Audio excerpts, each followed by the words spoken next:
السلام عليكم ورحمة الله وبركاته. ازيكم يا حبايبي؟ عاملين ايه؟ اتمنى يا رب تكونوا بخير وبصحة وسعادة وراحة بال. النهارده بقى هقولك احذفي اي طريقة عندك عملتيها للقرص الطرية وجربي الطريقة ديت. هتطلع معاكي المكونات مظبوطة جدا جدا، وكمان هتطلع هشة وطرية، قرص طرية فلاحة جميلة. اقولك كمان لو اللبن قطع منك، ولو عندك لبن قاطع ازاي تستغليه وتعجني بيه العجينة واحلى قرص تعمليه. القرص الطرية الفلاحي من قلب الفلاحين، احنا الفلاحين اللي بعمل القرص مشهورين. بس قبل ما ابدا الفيديو اقول اللهم صل وسلم وبارك عليك يا حبيبي يا سيدي يا شفيعي يا رسول الله. بصوا بقى، معايا 2 كيلو من الدقيق، حطيت عليهم تمن من السمنه، وكمان لتر لبن اللي هو اللبن القاطع، وكمان باكو قطعه كده من قد صابع الايد كده، خميره بيره. وشايفين بقى دي شكل العجينه بعد ما خمرت. معلش بقى انا مصورتلكوش العجينه، المقطع ده اتحذف من عندي.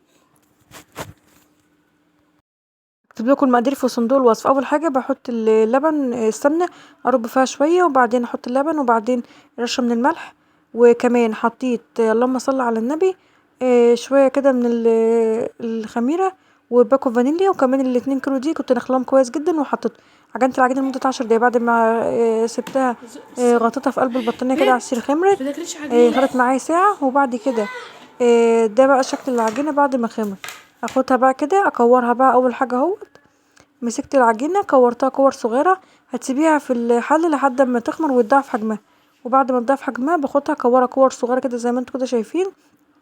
هعمل الكور بتاعتي على قد الصاج، يعني كل مثلا الصاج بتاعي دوت بياخد مثلا 14 قرصة او 15. بعمل حوالي 15 كورة، عشان ما بطلش واحدة وارجع اعمل واحدة تانية، فواحدة ترفع والتانية لسه. انا بعمل كل الكور قد بعضها، عشان بعدين ابططها اعمل بقى الصاج. جربي الطريقة ديت وهتدعيلي، ودي الطريقة الوحيدة اللي انت هتعتمديها في اعمال القرص بعد كده على طول. شايفين لولا هي توافق عايزة تطلع على الطبلية، بدأ هي تنقل بقى، وبدأ انها تمشي يعني. هي بتحبو كده بدأ انها تمشي. بصوا ادي الكمية هي عملتها كورتها كلها. وعملت هنا بقى، كنت عملت 3 صاجات اهوت. وكان بقى ما كانش عندي صاجات تانية غير التلاتة دولت، فقلت بقى شغل مخ، رحت جايبة بقى الصاج بتاع الفرن البوتاجاز. طبعا كل واحدة فينا عندها الصاج ده في قلب الفرن بتاع البوتاجاز من تحت. استغليته بقى ان انا اعمل فيه. وطبعا القرص ديت بخبزها في فرن البوتاجاز. يا جماعة القرص دي بخبزها في فرن البوتاجاز، مش محتاجة ان انا اخبزها في فرن غاز ولا اوديها الفرن ولا اي حاجة، فرن البوتاجاز. فانا جايبة الصاجات بتاعتي ديت، التلات صاجات الالمونيا ديت اللي هي انتوا شايفينها ديت، على قد في طبعا الصاجات الالمونيا ديت في مقاسات كتيرة منها.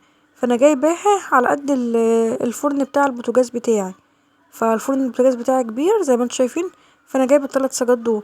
وقلت ده ما اشتري واحد رابع خلاص احط بقى في الصاج الاسود ده بتاع الفرن البوتاجاز. بس خلي بالكم منها، لان الصاج الاسود ده ما بيستحملش النار، ممكن القرص تتحرق منك. فطبعا القرص ما ينفعش ان انت تحطها في الفرن وتسيبيها، لازم تقعدي جنبها وانت بتخبزيها، تلفيه في الصينية كده شوية. لو احمرت مثلا تحطها، انا بخبزها طبعا من تحت ومن فوق. بصوا بقى، اهم حاجة وانت بتبططي القرص تبططي القرص بالراحة، عشان ما تضيعش الخمر بتاعها. البنات قالوا لي خلاص بقى كام واحدة الكرة اللي فاضلين دول يقوم احشرهم لنا جبنة، فجبت بقى الجبنة الفيتا العادية بتاعتنا ديت.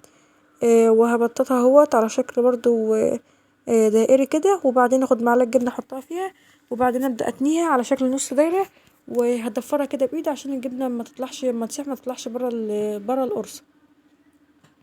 عايزين تحشوها عجوة احشوها، عايزين تحشوها ملبن ماشي، عايزين تحشوها اي حشو انتوا عايزين تحشولها مفيش مشكلة خالص.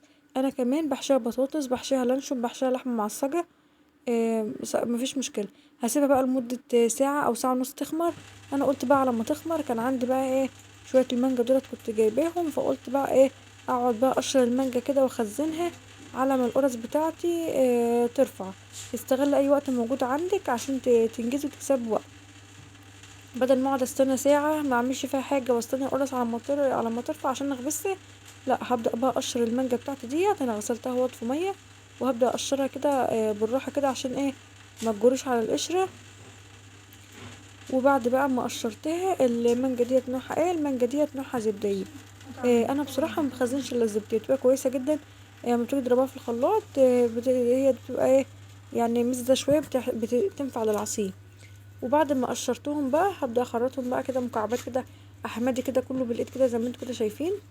اللي لسه بقى مستمر معايا لغايه دلوقتي يحطوا لايك للفيديو. وبعد كده بقى هقطعها كده زي ما انتوا كده شايفين. مجهزه بقى معايا طبعا اكياس من بتاعه التلاجة، الاكياس العاديه ديت خالص. وعلى حسب بقى لو انت عايزه تجيبي نوع اكياس تانية هاتيها مفيش مشكله. الاكياس ديت معايا بتنفع وبتقضي الغرض ومش مكلفه ولا حاجه. هبدأ بقى احط في الكيس على قد الكميه اللي انا اطلعها اعملها للعصير، او مثلا لو هعمل كنافه او حاجه. فالكميه ديت مناسبه خلاص بتبقى على قد عشان ما تطلعش تضربه وبعدين تحط تاني. وكانوا بقى اللهم صل على النبي 5 كيلو المانجا عملوا معايا الكميه دول.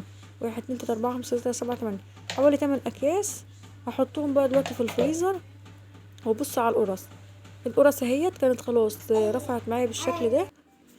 بصوا بقى، بصوا القرص اتضاعفت حجمها هي التاني. بصوا بقت عالية ازاي. دلوقتي في الوقت ده ولعت الفرن بتاعي سخن لمدة ربع ساعة. حطيت الصاجات ديت من تحت، صاج من تحت على أرضية الفرن، وصاج على الشبكة من فوق. أول ما خد لون من فوق نزلته. ببدل الصاجات مع بعضها، يعني اللي تحت بطلعه فوق ياخد لون، واللي فوق بنزله تحت عشان أرضيته تحمر. وده شكل القرص بعد ما طلعتها من الفرن اهوت. بصوا القرص جميلة ازاي وهشة وطرية وجميلة طعمها تحفة بجد. جربوا طريقة دي في عمل القرص. وكمان لو عندك معلقتين قشطة كده فلاحي ما بنعملش اللبن حطوهم برضو في قلب العجينة. جميلة جميلة جميلة. وكمان استغلت وقت بقى ان انا خزنت بقى المانجا. وبكده بقى كنا عملت معاكم قرص الطريقة الفلاحي من قلب الفلاحين هنا من قلب الأرياف. يا رب الطريقة تكون عجبتكم ومش هتندموا وهتدعولي. وكمان خزنت معاكم المانجا بأبسط طريقة وأسهل طريقة وأسرع طريقة. ودي بقى ال2 كيلو دي كانوا عملوا معايا الكمية ديت. بشوفكم ان شاء الله في فيديو جديد. السلام عليكم ورحمة الله وبركاته.